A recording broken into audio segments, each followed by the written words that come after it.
እንግዲህ እናንተስ እንዲህ ጸልዩ በሰማያት የምትኖር አባታችን ሆይ ስምህ ይቀደስ መንግስትህ ትምጣ ፍቃድህ በሰማይ እንደሆነች እንዲሁ በምድር ትሁን የዕለት እንጀራችንን ዛሬ ስጠን እኛም ደግሞ የበደሉን ይቅር እንደምንል በደላችንን ይቅር በለን ከክፉም አድነን እንጂ ወደ ፈተና አታግባን መንግስት ያንተ ናትና ኃይልም ክብርም ለዘለዓለሙ አሜን ለን እንጸልይ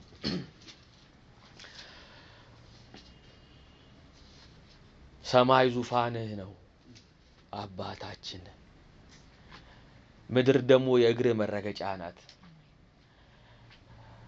እኛን በክርስቶስ ወልደህናል አስጠግተህናል ታዋራናለህ ታጫውተናለህ አባ በሉት ለናለህ ዝቅ ብለህ ኬስ ትሰማለህ ትመልስልናለህ በልባችን የሚጮህ መንፈስ ውስጣችን አስቀምጣል መጽሐፍ ሲናገር በልባችን መንፈስ ቅዱስ ስለፈሰሰ ይሄ ፍቅር ስለፈሰሰ መንፈስ ቅዱስ ፍቅሩን ስላፈሰሰው ተስፋው አያሳፍርም ይላል አዎ ሰማይ ካንተ ጋር ለመኖር በአባቴ ቤት ብዙ መኖሪያ አለ ብሎ ለይ ስለነገረን ተስፋችን አያሳፍርም ሰምተናል በመንፈስ የተሰማ ተስፋ አለን እግዚአብሔር አምላክ ሆይ ስለዚህ ተስፋ ደግሞ እናመሰግንሃለን ደግሞ እንገናኛለን ደግሞ በሰማይ ቤት አለን ደግሞ ካንተ ጋር እንተያያለን ደግሞ አንተ ባዘጋጀህልን ቦታ እንሆናለን ስለ ኢየሱስ እናመሰግንሃለን ቃል ደግሞ ዛሬ ይተርተርልን ደግሞ አንድ አፍታ ደግሞ እግዚአብሔር አምላክ ሆይ ተናገረን ጆሮአችን ላይ ብቻ ሳይሆን ልባችን ላይ የሚጻፍ ቃል ይኑረን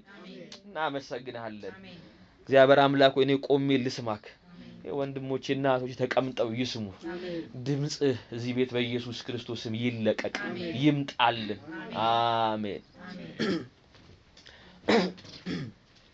ባለፈው ኢየሱስ ጎበዝ አስተማሪ ነው ያው እንደምታውቁት አስተማሪዎች ጎበዝ አስተማሪዎች የማይሆኑ ነገሮችን ወይም ፎልቲ ቲቺንጎችን ያፈረሱ ነው የሚጀምሩት እንደዚህ አይደለም ይባላል ሰሞኑ ላይ ያለው ነገር እንደዚህ አይደለም እንደዚህ ነው ተብሎ ነው የሚማረው መጀመሪያ አፈርሰ ነው እንደምታውቁት አንድ ሰው እንደው ህንጻ ሰርታችሁ የምታውቁ ሰዎች ካላችሁ ቤት ቦታ ገዝታችሁ ቤቱ ላይ መሬቱ ላይ ቤት ካለ እናንተ የምትገነቡት ቤት ግን ከዛ ማፕ እንትኑ ይሄ አርኪቴክቸራል ዲዛይኑ ማይገጥም ከሆነ ምንድነው የምታደርጉት የገዛችሁትን ቤት እኮ ነው ሰው እየኖረበት ነው ከዛ ፊት ታፈርሳላችሁ ዲሞሊሽንግ ነው መጀመሪያ ድምጥማጡ ይጠፋል ይቆፈራል እያንዳንዱ ስር መሰረቱ ኢቭን እንኳን እኔ አሁን እዚህ ከተማ ከመጣው በኋላ አስደናቂ ነገሮች አይቻሉ ፎቅ ይገዛሉ ሰዎች ፎቅ ገዝተው ፎቅ ያፈርሳሉ ለምን ሌላ የተሻለ ፎቅ ሊሰሩ እግዚአብሔር ያሳያችሁ G+2 ቤት ተገዝቶ ፈርሶ G+10 ይሰራል ከፈለጉ ራሱ ሰፋ አድርገው ሽንት ቤቱን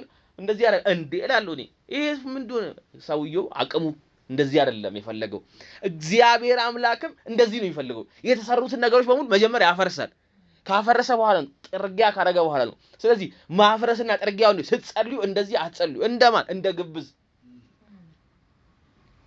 ከጥርጊያዎቹ መካከል አንዱ ነው ግብዝን ከመንገድ ያስወግዳል የግብዝ ቤት ከውስጣችን ጥርጎ ወጣ ከዛስ እንደ ሐዛብ ምንድነው ሐዛብ ማለት ይደግማሉ ለምንድነው የሚደግሙት እግዚአብሔር ሰሚ አይደለም የኛ ልፍለፋ ነው እግዚአብሔር የሚያሰማው አይደለም እሱንም አፈረሰ እግዚአብሔር አምላክ ሳትጸልዩ የልባችሁን የሚያውቅ አምላክ ነው መናገር አያስፈልጉም ለዛ ዲሞሊሽ ያደርጋል እንደ ሐዛብ መደጋገም አይደለም ዋናው እና ጆሮ ያለው አምላክ ጋር ነው የምትጸልዩት ድርምስ ክብር ለኢየሱስ ይሁን አሁን ከዛ ስትጸልዩ ይላል እንግዲህ ካፈረሰ በኋላ ነው ቁጥር 9 የሚጀምረው እኛ እስከ 8 አይተናል አይደለ ባለፈው ከዛ እንግዲህ እናንተስ እንዲጸልዩ ብሎ ያስተምራል ይሄን ጸሎት ሉቃስ 11 ላይ ከቁጥር 1 ጀምሮ እናያለን አንዱ ያው መጣና ከዮሐንስ ደቀ መዛሙርት ጋራ ጓደኛ ነበር ዮሐንስ አይደለ የመጀመሪያው መንገድ ጠራጊ እና ግማሾቹም እኮ ደቀ መዛሙርት ከዮሐንስ የመጡት ስለዚህ መጣና ኢየሱስ ይጸልያል ከተራራ እየወረደ ነው ይሄም ሲያየው the only one ማይጸልይ ደቀ መዛሙር የኢየሱስ ናቸው ከዛ መጣና እንዴ አለው ምንድነው አለው ኢየሱስ አስተምረን እንጂ ዮሐንስ እኮ ደቀ መዛሙርቶቹን አስተምሯቸው ምን አስተማረ ጸሎት እንዴት እንደሆነ እኛ ብቻ ነን ካንተ ጋር ኋላ የምንከተለው አንተ ትጸልያለህ እኛ ዝም ብለን አስተምረን እንጂ እኔ አንዳንድ ጊዜ በጣም የሚገርማችሁ ነገር እንዴው ማያቅ ሰው የሚጠይቅ ሰው ደስ ይለኛል ጀርመኖች ሚላሉ ያው 75%ቱን የትምህርት እንትኑን የሚሄደው የማያቅ ሰው ጠያቂ ሆኖ ሲቀርብ 75% ተምሯል ማለት ነው አላቀም ምንድነው ካለ 75ቱ አልቋል። ከዛ 25ቱ ይነገረዋል። አለቀ። አላቅም የሚል ሰው ከሌለ ትምህርት ራሱ አይቀጥልም። በቃ ጭንቅላቱ ይቆልፋል፣ ቁልፉን ይወረውራል እንደማለት ነገር ነው። የፈለገ ብትነግረው ሰውየው ያውቃለሁ ካለ በቃ ይሄ ደስ የሚል ደቀ መዝሙር ነው። እንደምታውቁት እዚህ ተራራ ላይ በጣም ብዙ ቀን ቆይተዋል። እቺን ትምህርት ብቻ ለማስተማር ወረደው የብዙ ቀን ትምህርት ተሰብስቦ 3 ምዕራፍ የተቀመጠልን።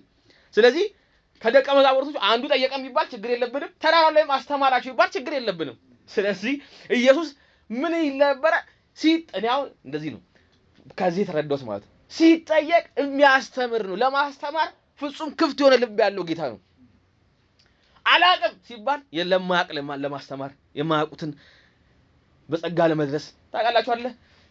መጽሐፍ ሲናገር ቲቶ ምዕራፍ 2 ቁጥር 11 ላይ ሰዎችን ሁሉ የሚያድን የእግዚአብሔር ጸጋ ተገልጧል ይልና ተገልጧል ብሎ ጸጋውን የማዳን ብቻ ያደረገው ይህም ጸጋ ይላል። እግዚአብሔር አምላክ አድኖ የሚተው አይደለም። እግዚአብሔር አምላክ እያስከተለ ብቻ የሚተው አይደለም። እና ይህም ጸጋ አንዳንድ ሰዎች ጸጋ ብቻ ሲባል ይጨንቃቸዋል። ቸርች ውስጥም ይጨንቃቸዋል። እንቱ ሲጨንቃቸዋል። ለምን ጸጋ ብቻ እንትን አይደለም ማለት እግዚአብሔር ፕሮቫይድ ያደረገው ይህ ጸጋ ይላል ቲቶ ሲናገር ጳውሎስ ለቲቶ ሲናገር ይህም ጸጋ ዓለማዊ ምኞትን ክደን የሚል ቃል። ከዛም በኋላ እግዚአብሔር እንዴት አድርገን እንድንመስል ዊስ ክራይስት ላይክነስ ራይትነስ ማለት ነው። ከዛም በኋላ የተባረከው ተስፋችንን የጌታን ቀን እንዴት እንደምንጠብቅ ይላል። በመጠባበቅ ውስጥ እንደዚህ እንድነው ያስተምረናል ይላል። ይሄ ያዳነው ጸጋ ራሱ ምን ያደርጋል? ያስተምራል። ሰዎች ግሬስን ከተው ከጸጋ ትምህርት ጸጋው አድኖናል አሁን ወደ ህግ እንመለስ ከተባለ ሳይማሩ ነው የሚኖሩት። ጸጋ ነው የሚያበቃው። ከጸጋ የተፋታ ኑሮ አለቀ። ስለዚህ ነው ጸሎትን ኢየሱስ አስተምረን አናቅም ሲለው አንዱ ደቀ መዝሙር እሺ እንግዲህ ብሎ ጀመረ። አላቅም ማለት አስተምርሃለሁ አለ። እዚህ ጋርስ አፈረሰና ከዛስ አስተማረ። ኢየሱስ ያልበቃንበትን ፓርቶች በሙሉ የማናቃቸውን ፓርቶች በሙሉ ለማስተማር ፍቃደኛ ሆነ። አስተማሪ ደግ አስተማሪ እንደሱ አይነት አስተማሪ የለም። አስተማሪ የሚፈልገው ነው የሚያስተምረው፣ የጠየቀው አይደለም የሚያስተምረው። አስተማሪ በጣም እውነቴን እኮ ነው የምላችሁ። አንደኛ ክፍልም ሁለተኛ ክፍልም እንደየትንት ተመጥኖ የሚነገር ሄደ መጣ። አሁን አንደኛ ክፍል ተማሪ ሄዶ የአስረኛ ክፍል ፊዚክስ ምናምን ገብቶ ምናምን ኳንተም ቲዮሪ እንዴት ነው ቢለው አስተማሪ አንተ ገና እስከ 4ኛ ክፍል ሳትማር ይለዋል። ፊዚክስ ሳትጀምር ኢየሱስ ሰዓት ችግር የለውም ብሎ ያስተምራል። እና ኢየሱስ ጌታ ነው። ኢየሱስ ሲጸልይ አይተው የመጡ ሰዎችን አስተምረናል። እሺ አለ እና እንግዲህ ስትጸልዩ አለ። የሚገርማችሁ እዚህ ጋር አንድ ነገር እናያለን። እንዲጸልዩ የሚለው ማለት ነው። ጸሎት ብሎ አይደለም እንጂ ጸሎት ማለት ጸሎት እንደዚህ ተንበርኮ ጸሎት እንደዚህ ሸባብለን አይደለም ኢየሱስ እያለ ያለው። ስትጸልዩ አለ ቀጥታ ጸሎት ውስጥ ገባ። ሰው እንዴት ነው መጸለይ የሚችለው? እንዴት ነው ወደ ጸሎት የምንገባው? ምናምን ሲባል እየጸለይን ነው ከይዙ። ጸሎት ለካስ ወደ ውስጥ ገብተህ መነጋገሪያ ኮንቨርሴሽን ነው እንጂ ስትነጋገር እንደዚህ በል ነው እንጂ እንደዚህ ከማለት በፊት አይደለም። ይሄ ክፍት የሆነ አንድ ኦፕን የሆነ ስፒሪቹዋል ሬልም አለ ማለት ነው። አንተ ተታግለ ማትገባበት። አሁን አንዳንድ ቦታዎች አሉ እግዚአብሔር እንዴት ቅርብ እንደሆነ ለግራችሁ ፈልጌ ስፒሪቹዋል ሬልም ላይ አሁን ሌሎች አሁን የአጋንንት አሰራሮችን እዩ። ሰውየውን መንፈሱ ደስተኛ መሆን አለበት መጀመሪያ እንድታናገረው። ስለዚህ ነው ሰዎቹ ከበሮ ነው ጥቁር ዶሮ የሚሉት። ስታናግረው ፕሪሪኩዌስት አለው። ፕሪሪኩዌስቱ ስታሟላ ነው የምትገባው። አንተ ጥያቄን ከመጠየቅ በፊት ንግግር ከመጀመራችሁ ፊት መጀመሪያ የምትከፍለው አለ። ለምን? ሬልም ነው ኮኔክት አደርጋለህ። ይሄኛው ሬልም ግን እንደዚህ አይነት ሬልም አይደለም። ይሄኛው ይለያል። ለምን? ኮንቨርሴሽን የሚፈልግ ጌታ አለ። የራሱን ወይም ይሄ ኦብስታክሎቹ ጠራርጎ የጨረሰ አንድ አምላክ አለ። ዝቅ ብሎ የሚጠብቅ ጀምር የሚል ማለት ነው። ኢየሱስ ጌታ ነው። ጸሎት ገብተን ምን ጀምርበት? ለምን? እግዚአብሔር ከፈጠረው አካል ጋር ናፍቆት ይዞታል እንደማለት ነገር ነው። አውሩ እንጂ ሰማለው ነው ከይዙ። የሚገርማችሁ እኮ አዳምና ሔዋን ራሱ ኃጢአት ከሰሩ በኋላ የእግዚአብሔርን ድምጽ ፈርተው ተሸሸጉ ይላል። እግዚአብሔር ግን ተሸሽጓል። ሁሉን አዋቂ ጌታ ነው። ታውቃላችሁ ሁሉን አዋቂ ጌታ እነዚህ ማይረቡ ብሎ አልቀረም። አዳም አለው ጸጥ አለ። ወዴት ነህ አለ። እየፈለገ መጣ። የአዳም የወደቀውን ራሱ ድምጽ ለመስማት የጓጓ ጌታ ነው። እስቲ ድምጽና አሰማኝ አለው። ያውቃል እኮ ይደርሰም እና አንተ ውጣ ማለት ይችላል። ግን አዳም አይ ራቁቴን ስለሆንክ አለው። የሚያውቀውን ነገር እንዴት አወቅኩ ነው? እግዚአብሔር የኮንቨርሴሽን የንግግር አምላክ ነው። ስለዚህ ምንም አይፈልግም ስትጸልዩ ብሎ ኢየሱስ እንደዚህ እንግዲህ እናንተ ስትጸልዩ አለ እግዚአብሔር አምላክ ኮንቨርሴሽን ቃሎቻችሁን ለመስማት ዝቅ ያለ ስለሆነ እናንተ እንደዚህ ብላችሁ ጀምሩ አለ። እግዚአብሔር አምላክ ለመጸለይ ምንም ነገር ከኛ አይፈልግም። መጀመሪያ እንደዚህ ያርጉና ቀጥሎችን ያስገቡና ቀጥሎ እንደዚህ ያርጉና አሁን የኛ ነቢያቶች ናቸው የነሱን ኪስ ለመሙላት ስትደውሉ መጀመሪያ 5000 ብር አስገቡና ሚሉት። እግዚአብሔር ግን 5000 ብር መጀመሪያ አታስገባም። ገስታው ሲያዝና አይልም ናና ጸልይ እሰማሃለሁ የሚል አምላክ ነው ያለን። አሜን ስትጸልዩ አለ ኢየሱስ ከነገረው እንጂ ጸሎት ምናምን የለንም ምንም የለም። ለማጸለይ የሆነ ነገር ታመመ ና ቅረብ ሚል አምላክ ነው ያለው እንጂ መጀመሪያ እንትና ጋር ሄደ መጀመሪያ እንደዚህ አድርገህ ጾመህ ጸልየህ ምናምን እንደዚህ ዝም ብሎማ ምናምን የሚባል ነገር የለም። እነሱ ጋር ስትሄዱ ናቸው ለነሱ ኪስ መሙያ ነው ይሄን ነገር የሚያውቁት እንጂ ጸሎት ፕሪ ሪኩዌስት የሉ። አሜን ማንም የደከመ ደካማ ነኝ ብሎ አመነ ደካማውን የሚያስጠልል ጌታ አለን። ይሄ ነው ቸርች ስብከቷ ድምጿ ይሄ ነው። ሃሌሉያ በኢየሱስም የተገለጠው ይሄ ነው። አሜን ኑ አለ ደቀ መዝሙራ ካም ኦን ስትጸልዩ ፕሪ ሪኩዌስት ምንም የለም። ከጸሎት በፊት የለም ምንም ነገር ይፈለግ እንጂ በተፈለገ ሰዓት ቅርብ የሆነ ጌታ አለን። አሜን ይሄ ነው ጸሎት ዋናው ነገር ይሄ ነው። እና በጣም ለመቅረብ ለምና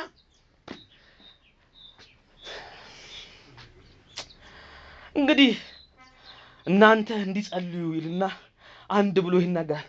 በሰማያት የምትኖር አባታችን ሆይ ይላል። ይሄ ነው መጀመሪያው በሰማያት የምትኖር አባታችን ሆይ our father ፈረንጆች የሚሉት ምንድነው? ዋይኔ ሰማይ የኛ እንደው በጣም ጥሩ ነው እንደ ግሪኩን ቀጥታ ይፈታል ማለት በሰማይ የምትኖር አባት እንግሊዘኛው ደግሞ አባታችን ሆይ በሰማያት የምትኖር ነው የሚለው። በጣም የሚገርም ነገር ነው። በሰማያት የምትኖር አለ ኢየሱስ መጀመሪያ ሲናገር በሰማያት የምትኖር ብሎ ለምን አስጀመረ? ስትጸልዩ አለ ስትጀምሩ ንገሩት መኖሪያውን በሰማያት የምትኖር። የሚገርማችሁ ክሪክ መኪና አለ አይደለ የሆነ እንትን ያለ ስታነሱት ክሪኩ ያነሳውና መኪናው ጎማውን ከፍ ያደርጋል እና የእግዚአብሔርን ቦታ መኖሪያውን ሲናገር ኢየሱስ ክርስቶስ አማልክቶች በዙሪያቸው የእስራኤል አማልክት ጋራ የተደባለቁ ከእግዚአብሔር ጋራ እንደ አንድ የተቆጠሩ እግዚአብሔር በመቅደሱ ሲመለክ በአደባባይ የሚመለኩ አማልክቶች አሉ። ሰፈሮቻቸው ውስጥ ናቸው። አጠገብ በእጅ የተሰሩ ናቸው። እግዚአብሔር በእጅ የሰራ መሐከል የለም። እሱ ብቻ ነው በሰማያት የሚኖር። አጠገቦቻቸው ብዙ ሰዎች አማልክት ሲቀርጹ አይቷል። አንተ ግን መሳይ የለህም ማለት ነው። አንተ መገኛ የት ነው? በሰማይ ከሁሉ ይልቃል እንደማለት ነው። ጎረቤቶቻቸው አሉ እኮ የባኦል እንትኖች አሉ። አጠገብ እኮ አለ ዳጎን አለ። አጠገቡስ ቢከር በጣም ብዙ አለ። የዝናብ አለ፣ የወንዙ አለ፣ የልምላሜ አለ፣ የፈርታል እንፍ አለ። ሁሉም ግን ሰፈር ነው ያለው። እግዚአብሔር ምጸሉ ግን ሰፈር የለም ማለት እሱ መኖሪያው እኛ መሐከል አለ እና ለየት ያለ ነው። አማልክቶች ከኛ ጋር ሊደባለቁ ይችላሉ። የእግዚአብሔር መኖሪያ ግን በሰማያት ነው። የሱ መኖሪያ በሰማይ አለ። አሜን በሰማያት የምትኖር ሃሌሉያ እንዴ እላይ የእናንተ ጌታ ብቻ ነው። ባይዜ ሌሎቹ በጨለማ ውስጥ አሉ። ሌሎቹ በጥልቅ ሁሉ እነሱ ራሱ እኔ በጥልቅ ነው ያሉት ነው ያለው አንዳንዱ። የኔ ጌታ በሰማይ ነው ያለው። በቃ ይሄ ነው ክሊር ተለይቶ ከያንዳንዱ። የኔና የእናንተ ጌታ መኖሪያው ልዩ ነው። ይለያል። ዴፊኒትሊ ይለያል። በቃ ፎከስ ሆነን መጸለይ ያለብን የት ከነሱ ዘመር ወተን ይሄኛው መኖሪያው ለብቻ ነው። ይሄኛው አምሳያ የለው። ይሄኛው መጠጊያ ምናምን በፍጹም እግዚአብሔር አምላክ በሰማያት ብለን ነው መጸለይ ያለብን። እላረገው በጣም ይከማችሁ። ይሄን የሰማ ሰው በሰማያት የምትኖር ብሎ ሌላ ነገር ባይጨምር በጣም ጸሎት ከባድ ይሆን ነበር። ለምን ሩቅ ነው ያለው። ዲስታንሱ በጣም ሩቅ ነው። እኛ በምድር ነው ያለነው፣ እሱ በሰማይ ነው ያለው። የሚገርማችሁ ኢየሱስ አንድ ፍሬስ ጨመረ። የሰማዩ ነዋሪ የኛ አባት ነው ብሎ አስተዋወቀ። ከውንም የሚባለው ኢየሱስ አባቴ ተዚላችሁ። ኢየሱስ ከተከሰሰበት ክስ መካከል አንደኛው ሰንበትን ስለሻረ የሚል ቃል አለ። ሁለተኛው ደግሞ ምንድነው? እግዚአብሔር ምን ስላደረገ ነው? አባት ብሎ ጠርቶ እኩል ስላደረገ ነው። ይሄን ያወል ስም ኢየሱስ መጣና ዝርግፍ አድርጎ አባታችን ብሎ አጋራ። ጸሎት መካከል ላይ የተሰቀለ ስም አይደለም ያለው። አሁንስ የወረደ በአንድ ፍሬ ውስጥ ሁለት አይነት ማንነት ላይ ያለ የቀረበ እላይ አስቀምጦት ከያንዳንዱ ከኛ መካከል ከሰዎች ሰፈር አርቆት ከአማልክ ሰፈር አርቆት ከያንዳንዱ ከመላእክት ሰፈር አርቆት እላይ በሰማያት የሚኖር ብሎ ኢየሱስ ከተጠራ በኋላ እና እኛ ቤት አባል ደሞ አረው አባታችን ብሎ አቀላቀለው እላይ ያለ እኛ ቤትም ደግሞ እንደ አባትነት ተቀላቀለ እኛ መንደር ገባ የኛ ቤተሰብ ሆነ እኛ ጋር ክፉ ነው የሚለው ሳውኔ ጸሎት በጣም ከባድ ነው እላይ ነው እዚህም ነው አሜን እዛ በዙፋን ይገዛል እኛ ቤትማ የቤተሰብ ዋና መሪ ነው ሶርስ እሱ ነው ፓተር እሱ ነው የኛ መገኛ እሱ ነው እኛ ቤት እህል ሲጎል ማን ነው የሚጠይቀው አባት አለ እሱ እኮ እላይ ያለው አይደለም እኛ ቤት ግን እሱ ምንድነው አባት የኛ ቤት መገኛ እሱ ነው እኛ ቤት የሚጠየቀው እሱ ነው እኛ ቤት ዋናው እሱ ነው የኛ ቤት አባት እግዚአብሔር ራሱ ነው ይሄ ለየት ያለው ከሁሉ ይሄ ሩቅ ነው የምትሉት አዎ ይሄ ላይ በሰማይ ነው ከነንተናም ከአማልክት ከፍ ብሎ የሚኖረው አዎ እናንተ ቤት ገብቷል እኛ ቤት የኛ ቤት ዋናው አባት እሱ ነው አሜን ከበዚህ ሴንስ ነው ጸልዩ የሚለው ንገሩት በሰማያት የምትሉ ምን አባታችን በሉ ከባድ እኮ ነው ከባድ እንዴት አርገህ ትጸልያለህ በሰማይ ብለህ ለነሱ ገና ይሰሙ ነው እና ብዙ ሰዎች ኢየሱስ ክርስቶስ ይሄን ሲናገር ክቡ ነው የሚሉት ለምን አትሉም የእግዚአብሔር አምላክ ትልቅነት እንደዚህ እንደቀላል የሚታይ ነገር አይደለም አባት ሲባል በጣም ከባድ ነው አባቴ ነው ስትል በጣም ከባድ ነው እያወረድከው ነው እያቀረብከው ነው እሱ ነው ከኔ በጣም ክሎዝ እያረከው ነው ዘመድ እያረከው ነው በጣም ከባድ ነው በዚህ ዘመንም አሁን ቅድም ስናገር ሰምታችሁኛል ኖ አባትነት በጣም ከባድ ነው አሁን እኛ ስንጸልይ ይሄ ፎከስ ማድረግ ያለብን ይሄ ጌታ የኔ አባት ነው ብለን ፎከስ ማድረግ ያለብን አንዳንድ ሰዎች ይሄን ነው ሊመቱብን ይፈልጉ ቤተክርስቲያን ባይዜ በጣም ትሪክ አለ በፍጹም እንትን አይሉንም እንትን የእንትና ጸሎት የእንትና ይሰማል እኛ ቤት የሚገርማችሁ አራት ነው ከአራታችንም በጣም የሚሰማው ደግሞ የማንም ነው የአራታችንም ነው ማንም የፈለገ አባን የሚያሳምን የለም እኔም የራሴን ይዤ ልምቀርበው እህቴም የራሷን ነው ኮመን ጎል ካለ ነው አብረን ድምጻችን ይሰማ ብለን እንጸልዩ እንጂ እኔ የሷን ተውና እኔ አይደለም ለምን አባትነቱ ለኔም ያው ነው ለሷም ያው ነው ለታናሽ እኩል ነው ቤተክርስቲያን ውስጥም የእግዚአብሔር አባትነት ለሁሉም ያው ነው አሜን ያው ነው በፍጹም ያንዱ ትልቅ ያንዱ ትንሽ የሚባል ነገር የለም ይሄ እኛ የፈጠረው ሰዋዊ እንትን ነው የእንትና እኮ ቢጸልይ ይሰማል ይሰማል አዎ ይሰማል ተጠቅሞ ነው ይጸልያል እኔስ አልጸልይም የእንትና ይሰማ ስላየው አልጸልይም የእንትና ይሰማ ስለ እሱ ቢጸልይልኝ እኔ የምፈልገው ነገር በእህቴ አላስጠይቅም እኔ የምፈልገው ነገር ራሴ ነኝ ሄጄ የምጠይቀው ይሄ ነው እኮ መጽሐፍ ቅዱስ የሚነግረን እና ተንበርከኩ ጸልዩ እሱ ለኔ የሚገርማችሁ ኢየሱስ ብዙ ነገር ሲያደርግ አይተዋል ብዙ ነገር ትዝ ይላችኋል ቃና ዘገሊላ ሰርግ ላይ ተገኝቶ ውሃውን ወደ ምን ቀየረ ወደ ወይን ጠጅ ቀየረ 5000 ሰው ተቀምጦ አባቶ ያለ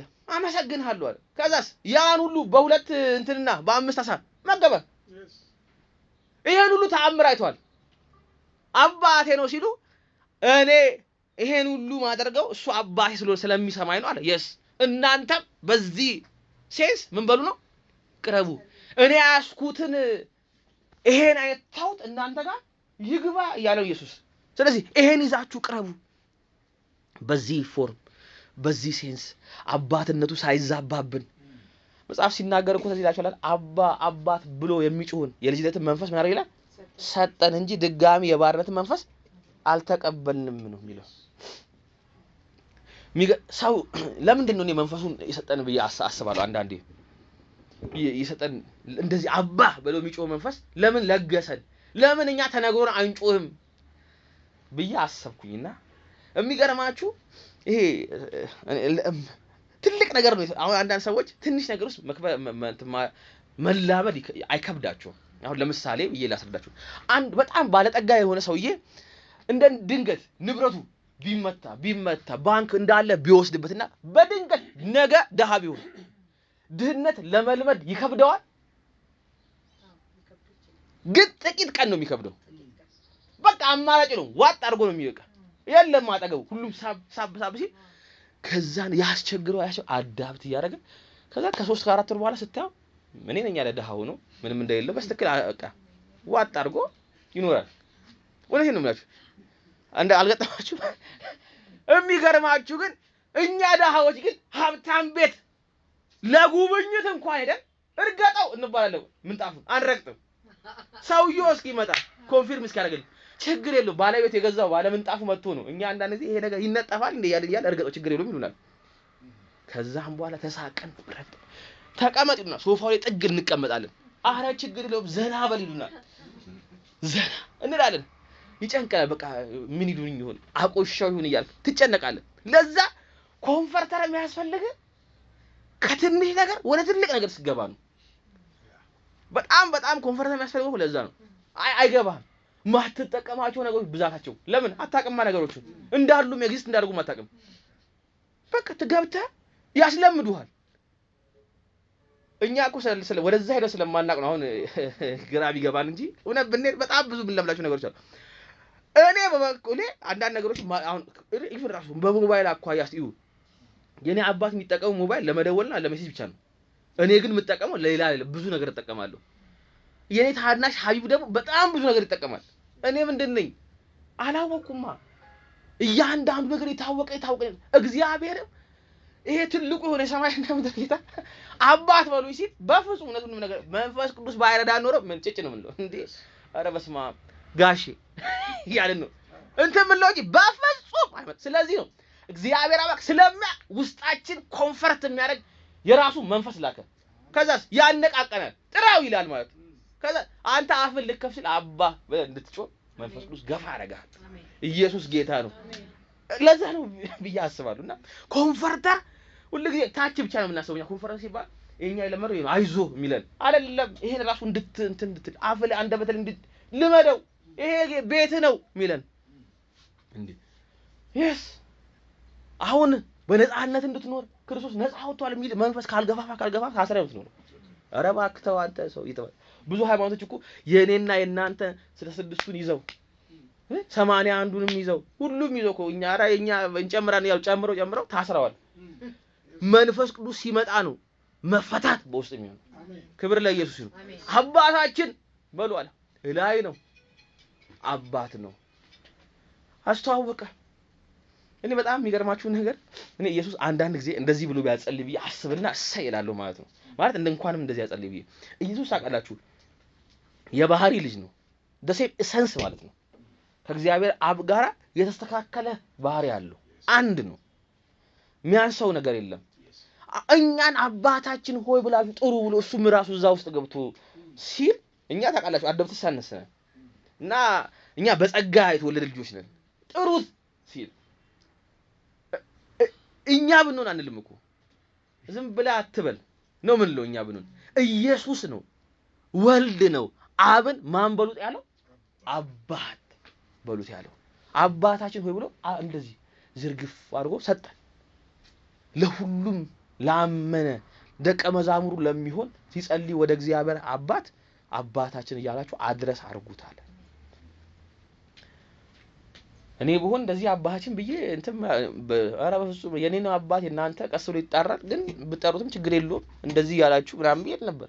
ኢየሱስ የተሰጠን ማንንም አይነፍግብንም። አሜን። ወለቴ እኮ ነው ሃየር የሆነው ኦቶሪቲ ኮሊት ጥራው አለ ተገናኘው በዚህ ስም አለ።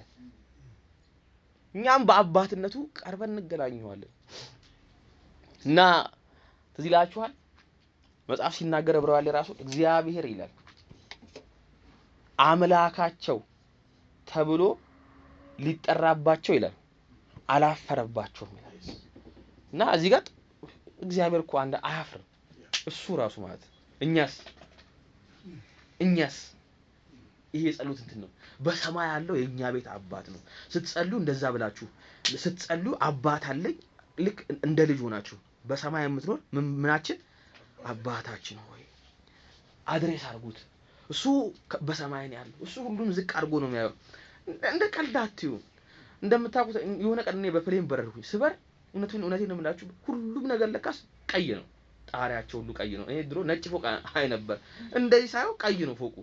ለካስ ጣሪያውን እያየሁ ነው። አጠገቡም ያለው ትንሽ የጎጆም ቀይ ነው ጣሪያዋ። ምንም አይታወቅም። ከፍ ያለ ነገር በሙሉ ችግር የለበትም። እንደዚህ ነው የሚያው። ከሰማይ ነው ችግር ለሱ ምንም ነው ለእግዚአብሔር ለአባታችን።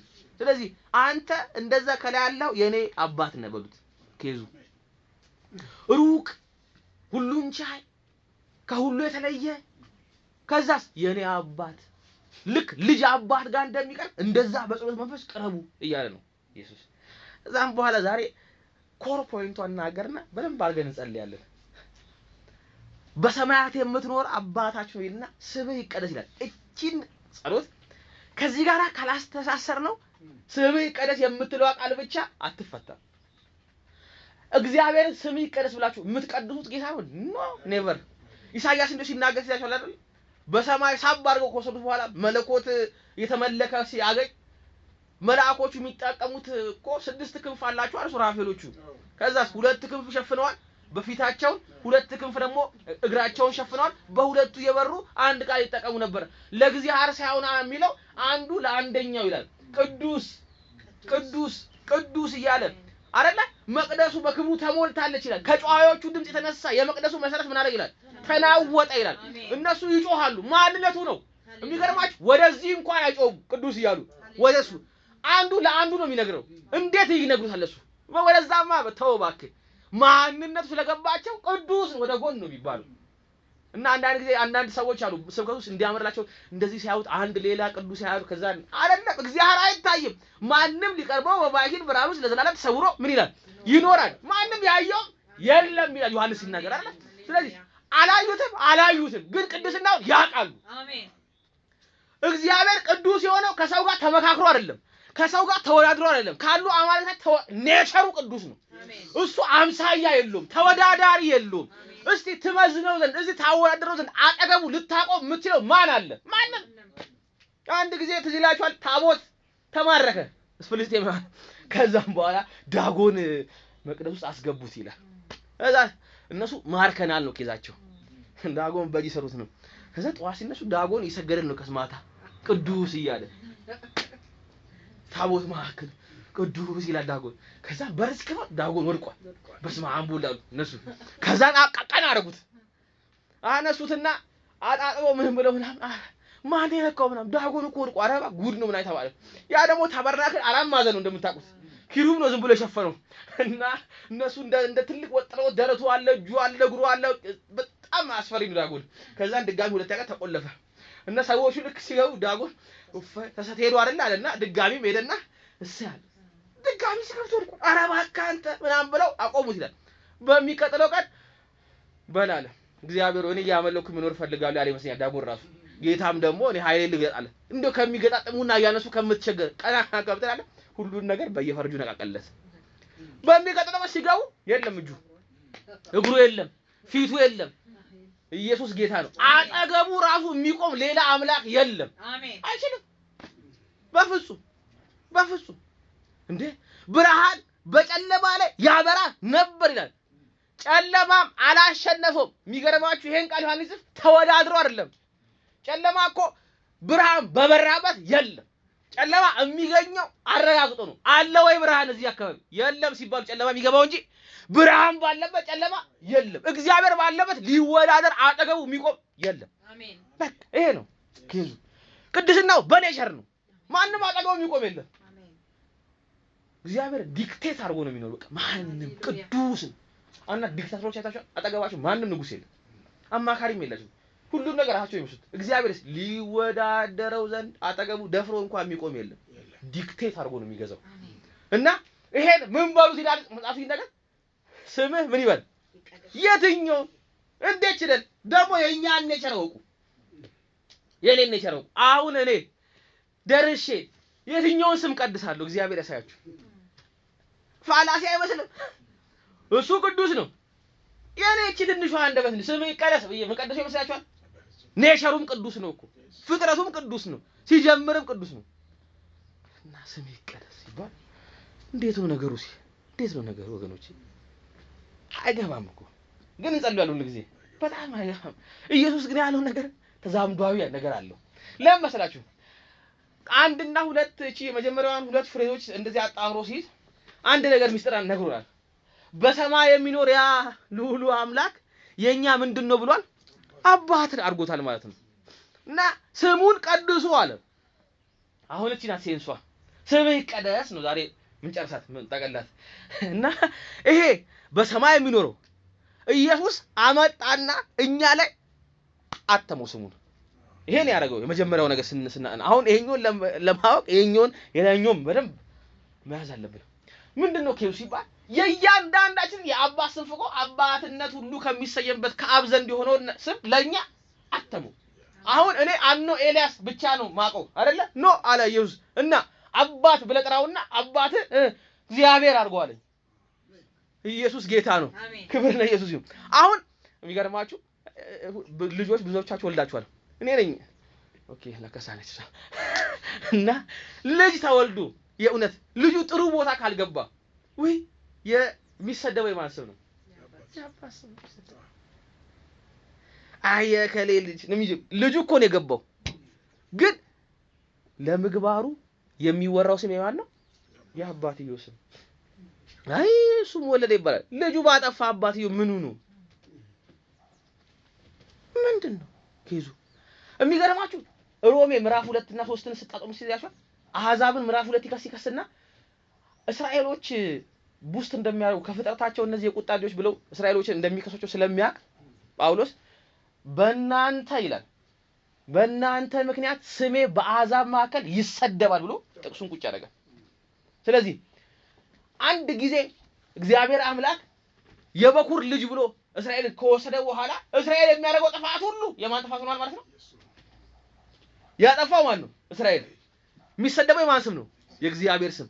እናንተ ታጠፋላችሁ፣ እናንተ ሕግ ጥሳላችሁ፣ ስሙ ግን የሚጠፋው ማን ነው? የእግዚአብሔር። ሮሜ ምዕራፍ 3 ማንበብ ትችላላችሁ። እና ኢየሱስ እንደዚህ አለ፣ ስትጸልዩ ስሜ ይቀደስ በሉ። ለምን ስሙን እንቀድሳለን? የተጠራብን የአባታችን ስም ሳይሆን የማን ስም ነው? እግዚአብሔር ስም ነው። እኔ ለአባቴ በጣም ነው ጥሩ ሰው ለአባቱ ይቆረቆራል፣ ጥሩ ሰው ለእናቱ ይኖራል። እንዴ እኮ አሁን ሞደርኒዝም በጣም ስለተስፋፋ እንዴ ለራስ ኑር ይላሉ። ባንተ ኑሮ ውስጥ ግን የአባትን ስም ተሸክመ ካከበርክም ያንተ ኑሮ ከከበረ የአባትም ኑሮ ከበረ ማለት ነው። ያንተ ኑሮ ከዘቀደ የአባትም ስም ተሰደበ እንደማለት ነው። ስለዚህ መጣና ልክ ቁጭ አድርጎ ስሜ ይቀደስ ብሎታል። ስለዚህ ኢየሱስ እያወራ ያለው በእኛ ተግባር ውስጥ የማን ስም እንዲገን ነው? የእግዚአብሔር ስም ቅዱስ ሆኖ እንዲገለጥ ነው እያወራል እንጂ የእግዚአብሔር ስም ከጥንት ጀምሮ ቅዱስ ነው። አሜን። እሺ አንቺን ነገር ልንገራችሁ። ኳስ አይታችሁ እኔ ኳስ ስለማይ እናንተም እንጂ አላቅም። አንዳንድ ቁጥሮች አሉ። ቁጥሮች ለምሳሌ 7 ቁጥር ሮናልዶ የሚያደርገው ነው አይደለ? ስለዚህ አሁን ማንቸስተር ዩናይትድ ቤት ውስጥ ክለብ ነው፣ ዝም ብዬ ነው ነገራችሁ እንዲገባን ነው። ኤግዛምፕለሪ እኮ ነው። 7 ቁጥር ሮናልዶ ያደረገው ማሊያ ነው፣ ቤካም ያደረገው ማሊያ ነው፣ ካንቶና ያደረገው ማሊያ ነው። ዝም ብዬ ኳስ ዕውቀት አለኝ ለማለትም ይሆናል ይሄ እንትን። ግን አሁን የመጡ ሰዎች 7 ቁጥርን ሲያደርጉ ወጣቶቹ እየፈሩ ነው የሚያደርጉት። ለምንድን ነው? 7 ቁጥርን የሚመጥን ጨዋታ ከነሱ ይጠበቃል። ኪ ነምበር ነው። እዛ ቤት የተከበረ ቁጥር ስንት ቁጥር ነው? 7 ነው። ደግሞ 10 ቁጥር አለ፣ የአጥቂዎች ቁጥር። ይሄን 10 ቁጥር ካረክ ከፊት ለፊት ቆመ በቃ ማረግ አለብህ፣ መክት አለብህ። እነ ሜሲ የሚያደርጉት 10 ቁጥር ነው። ስለዚህ 10 ቁጥሩ አንተ አርገህ እነ ሜሲ ክለብ ገብተህ እንደ ሜሲ ነው የሚጠበቅብህ። ሰው ሁሉ የሜሲን አይቷል። ስለዚህ እያለ ያያል። ስትስት አይ ይላል ማለት አራስ ወልቁት ቁጥር ቀይሩ፣ ቢያንስ 2 ቁጥር 3 ቁጥር ይሰጠው ይባላል ማለት። ለምን? ቁጥሩ ከዚህ በፊት ሪፕሬዘንት ያደረገው ትልቅ ዓላማ ስለሆነ አሁን እነዚህ ሰዎች ቁጥሩን አሰደቡ ይባላል። ለምን? ምግባራቸው፣ አጫዋታቸው፣ ችሎታቸው ዝቅተኛ ስለሆነ ለቁጥሩ አይመጥንም ይባላል። እግዚአብሔር ያሳያችሁ፣ ክለቦች እንኳን ለቁጥራችን አይመጥንም የሚሉት ሰው አለ። የእግዚአብሔር ስም ከኛ በፊት የተጠራባቸው ብዙ ቅዱሳን አሉ። ለምሳሌ እነ ኤልያስን፣ እነ ኢያሱን፣ እነ ሙሴን፣ እነ አብርሃምን፣ እነ ዮሴፍን፣ እነ ሄኖክን ዕብራውያን ምዕራፍ 11 ላይ አሉ። እንደ ደመና የከበቡ የእምነት አባቶች አሉ። አንዳንዶቹ በእምነት ሞትን ድል ነሱ፣ አንዳንዶች በመጋዝ ተሰነጠቁ ይላል። ሁለቱም የስ አንዳንዶች ሰማይን ዘጉ ይላል። አንዳንዶች ተበሉ በምን? በአንበሳ አፍ። ኧረ እባክህ አንዳንዶች የእሳትን ኃይል አጠፉ፣ አንዳንዶች እንደ ሻማ ቀለጡ። ሁለቱም በምን? ስሙን ሪፕሬዘንት አድርገው ነው አምነው ላይኋቸው በፍጹም ለዛ ነው ብራን እነሱን አለ በፍጹም አያፍርባቸውም ማለት ኢየሱስ ጌታ ነው ክብር ለኢየሱስ ይሁን ከኛ በፊት ብዙ ቅዱሳን ይሄን ስም አስጠርተዋል አንዳንድ ጊዜ ትዝ አይላችሁ እንዴ የድሮ ጴንጤ ግደለኝ ይሉ ያሉ ሰዎች ሌሎችም እኮ ይመሰክራሉ የኛ ሃይማኖት አባል ያልሆኑ ሰዎችም ያሁኑ የድሮ ጴንጤ አለ ጴንጤ ለሁለት ተከፈለው በታይሚንግ ተረባል የድሮ አለ ያሁን አለ እግዚአብሔር ያሳያችሁ እኛ የድሮዎቹ ነን ክብር ለይ ለምሰጥሩ ሱን ካለ በጋሚ እኛ ያሁኑ አይደለ የድሮ ጠብቀን ነው ያዝነው እኛ የተጠራበት ስም አለ እና እግዚአብሔር አምላክ አባቴ ነው እስካልክ ድረስ ስጸልይ መጀመሪያ በሰማይ የምትኖር ምናችን ብላችኋል ሀዛስ አሁን ስም ይቀደስ የመለየት ሚስጥር ነው ሃሌሉያ ስም ይቀደስ በምንድን ነው በህይወቴ ነው ስራ ውስጥ ነህ አዎ ቀድሰው ስሙን ያስ የእግዚአብሔር ስም ባንተ ጠርቷልና ስሙን ቅዱስ አድርገህ ተመላለስ ነው አንዳንዱ ሰው ትዝላችሁ የአደባባይ እኮ እንትን ነው ክርስቲያን መሆኑን የምታውቁት ራሱ ቸርች እንደ ድንገት ዞር ብላችሁ ታዩት ነው ለምን ሌላ ቦታ ተገናኝታችሁ ክርስቲያን እንዳልሆነ በመግባሩ ነግሯችኋል በአፉ አይደለም በመግባሩ ነግሮ ካሳወቀ በኋላ ቸርች ግን አለ ሰውየው በስማም ትላለህ አንተ ራሱ ትደነግጣለህ እኔና እሱ አንድ ቸርች እኔ ሆነ ሰው በግልጽ ነው የምነግራችሁ እንደዚህ አንደኛ ቸርች የሆነ ነገር ማለት ሰውየው መጣኛ ቤት ቸርች ከዛም በኋላ በጣም ያመልካል ምናምን ቀረ የሆነ ሳለ ከዛ ወዳጆች ይጠይቁት ሄዱ ሰላም ነህ ምናምን በጣም ነው የምወዳችሁ ይላል ግን አይመጣም በጣም አፈቅራችኋለሁ እንደናንተ አይነት ቸርች አይቻላቅም ማለት ግንስ የሚቀጥለው አይመጣም ከዛም በኋላ እሺ ምንድነው ምክንያቱ ብሎ ጠየቁት ለካስ ሰፈር ውስጥ የሆነ ሰውዬ አለ እሱ ሰፈር ከቤቱ ፊት ለፊት ይሄኛው ሰውዬ እናንተ ቸርች እስካለ ድረስ እኔና እሱ ያብረናል አለ ምን ነው ሲባል ለካስ ቸርች ውስጥ ሰውዬው መልአክ ነው ክንፍ አለው ሰፈር ሲገባ ክንፉን አውልቆ በቃ ይጀምረው ቀንድ አብቅሎ ይወጣል ማለት የሰፈሩ ሰው በሙሉ አረባ አካቹ ይሉታል ይሄን ሰውዬ አንድ ብሉት እንዴ ሰውንም ማያፈር እግዚአብሔርን አይፈራ የተባለ ሰውዬ ሊሆን ትንሽ የቀረው እነሱ እንደገለጹልን ማለት ነው አያችሁ ቀድሰው የማን ስም የእግዚአብሔር ስም ለምን ተጠርቶባል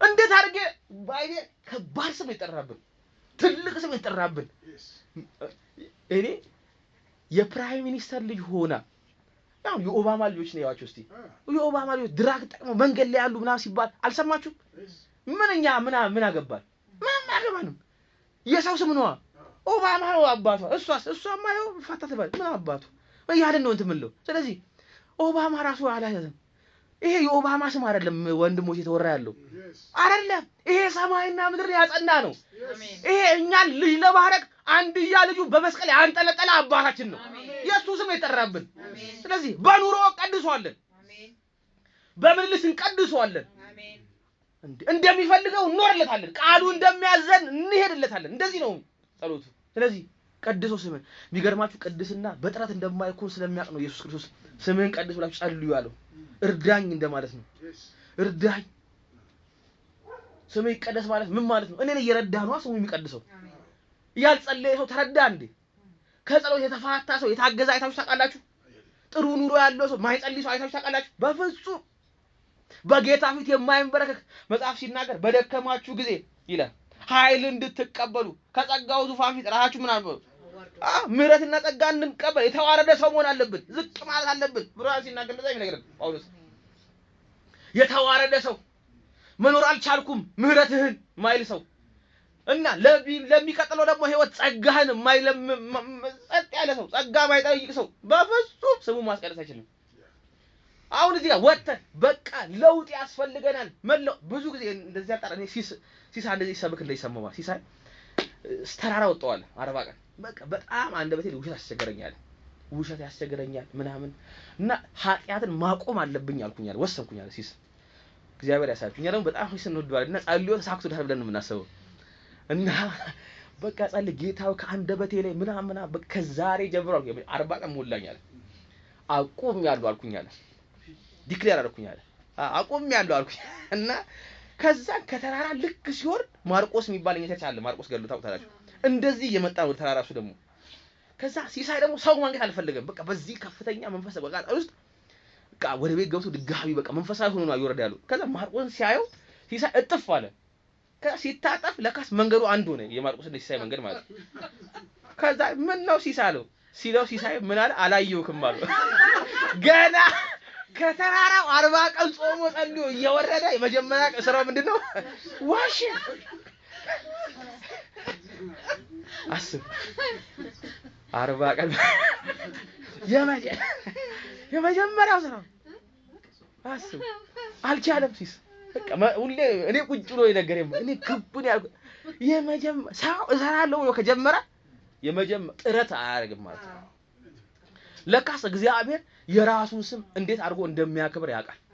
እግዚአብሔር ለካስ በእኛ ላይ ሲጠራ ያለ እርሱ እገዛ አንዳንድ ልጆች ያላችኋል መተው ሁሉ ጊዜ ከአባት ጋር የማከራው ከእናት ጋር እንዴ ይላል።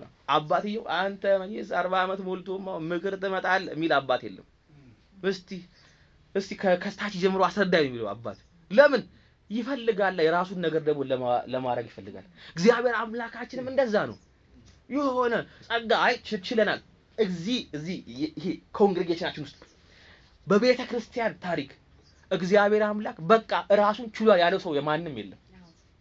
ከብሉ ከዘፍጥረት ያምቡ ከፈጠራቸው ፍጥረት መካከል እግዚአብሔር አምላክ ይሄ የኔን እገዛ አይፈልግም ያለው ፍጥረት አንድ የለም። እግዚአብሔር ማንም በሱ እንዲደገፍ አድርጎ ነው የፈጠረው። አሜን። ክብር ለኢየሱስ ይሁን። ስሙ እንዲቀደስበት ከተፈለገ አባቴ ነው ብለን እስከጠራን ድረስ ለሰዎችን ፕሮክሌም እስካረገን ድረስ የሰማዩ ጌታ የምድርና የሰማይ ፈጣሪ እስከዛሬስ አጥንቶ ምሰሶ ሳይሆን በቃሉ አጥንቶ ያዛቸው እሱ የኔ አባት ብለን ካስተዋወቅን በኋላ በገባንበት ሁሉ ልክ እኛ ስንወጣ የሚነበበው የእግዚአብሔር ስም እንደሆነ ማወቅ አለብን። ስለዚህ ነው ምን ብለን መጸለይ ያለብን? ስምን ምን በለው ቀድሰው፣ ስምህ ይቀደስ በየትኛው እኛም ቀድሰው። ስለዚህ ደቀ መዛሙርት ቀድስ በሉት፣ ይለይ በሉት። ሐዋርያ ሥራን ሰሞኑን እያጠናው ነው። ሐዋርያ ሥራ ስናነበው ሊተራሊ እግዚአብሔር ስሙን እየቀደሰ ነው የሚኖረው። የሚገርማችሁ ሐዋርያ ሥራ እንደው ወንጌላት ሲያልቁ እንትን ያልኩኝ ሉቃስ ሲያልቅ አይታችኋል። ሉቃስ ሲያልቅ ተሰብስበው ይጸልዩ ነበር ብሎ ጨርሰው በቃ ዝም ብሎ እነ ማቴዎስ ጨርሱ ደግሞ የኢየሱስ ክርስቶስ መነሳት ራሱ አጠራጣሪ ሁኔታ ውስጥ እስራኤል ውስጥ ገብታ ያለቀው ይሄ አጠራጣሪ ሁኔታ ራሱ ኢየሱስ ክርስቶስ ተነስቶ ለማንም ይሄው ተነሳው እኮ ምን አላለም። ይሄን የዮናስን ምልክት ይላል ባለፈው ስንማር ከዚህ ምልክት ሌላ በቀር ለምንም አልሰጥም ብሎ አንድ ምልክት ካደረገ በኋላ ምልክቱ ራሱ ለእስራኤል እየዞረ ይሄው እንዳልኳችሁ ባለፈው ቀብረው ነበር ተነስቻለሁ አላለም ኢየሱስ። በጣም በዛ ከተባለ ቁጥሩ 500 ለሚያህሉ ታየ ነው የሚለው መጽሐፍ ሲናገር ቆሮንቶስ ላይ ሁለተኛ ቆሮንቶስ። ታዲያ ምን ያደረገ ሲባል የቀደሳቸዋል ወደሱ ሲሳባቸው በመንፈስ ቅዱስ የሞላባቸው እነሱ ናቸው እየሄዱ ኢየሱስ ክርስቶስ እንደተነሳ ያወጁት። በምን አወጁ? በአንደበት። በምን አወጁ? በኑሮ። በምን አወጁ? በቃል፣ በኃይል፣ በተአምራት። ስለዚህ የኢየሱስ ክርስቶስን ምን ሆነ? ተቀደሰ። ሰው ሁሉ ያቅ ነበር። ሰው ሁሉ አሜን ይል ነበር። ሰው ሁሉ ይታደስ ነበር። ሰው ሁሉ ለጽድቅ እሺ ይል ነበር። ተቀደሰ ስሙ። በምን? በሆሊ ስፒሪት። ዛሬም ቺን ካየን ይበቃናል ብዬ ነው የመጣሁት። እግዚአብሔር አምላክ እኛ ስራ ስንገባ ስንወጣ የተሸከምነው ስም አለ። በግንኙነት መካከል የሆነ የተጠራንበት አለ። የኛን አባት ብቻ ካርናሊ የወለደን አባት ብቻ አትዩ።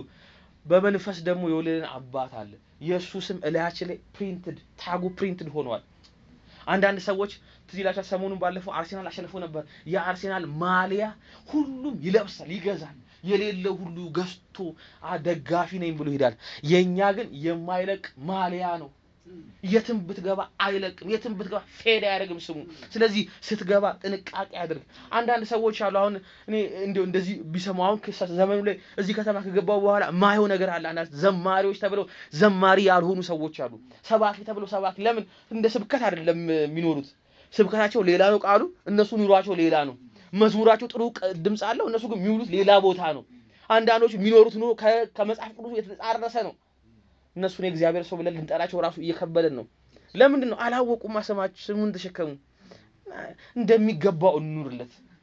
እግዚአብሔርን ስሙን በትውልዱ መካከል ለመቀደስ ልክ እንደነ ኤልያስ ተከበረኩ። ዮሴፍ፣ ዳንኤል በጣም ሐዋራቶችን ነው። እስቲ አንብቧቸው። በጣም እግዚአብሔር አምላክ ስሙን በህይወታችን ላይ ይቀድስ። ፒውር ቀድሶት ስንገባ ዋው እግዚአብሔር ስለነሱ ይመስገን ይላል መጽሐፍ ሲናገር ትዝ ይላችኋል ስለ ፍሬ ሲናገር እዛ ፍሬያችሁን አይተው ይላል እንደው ምን አይነት ጥሩ ሴት ናት ቱ ከክፉ ያውጣት አይሉም ማለት ኢየሱስ ሲናገር ፍሬያችሁን አይተው በሰማይ ያለውን አምላካችሁ ምን ያደርጉ ያመሰግኑ። በቃ እኔና እናንተ እኮ በጣም ጥሩ ብንሆን ሰው ቤት ገብቶ እግዚአብሔርን ነው የሚያመሰግነው። እንደው የተራበን እኮ ብናበላ እኛን እኮ እንደው እጃችንን ስሞ ገብቶ ፈጣሪ ደረስክልኝ ነው የሚለው። የኛ እኮ መልካም ተግባር የሚያስመሰግነው ስም አለ፣ የእግዚአብሔር ስም ነው። እግዚአብሔር አባት ጥሎ ጠርቶብናል። እኛ ስሙን እየቀደስን እንድንኖር መጸለይ ይብዛልን። አሜን። ይሄ ነው የዛሬው ትምህርታችን። እግዚአብሔር የተመሰገነ ይሁን። ትንሽ ደቂቃ ብንጸልይ ደስ ይለኛል። እንደዚህ ተምረን እንትን ባንል። ክብር ለኢየሱስ ይሁን።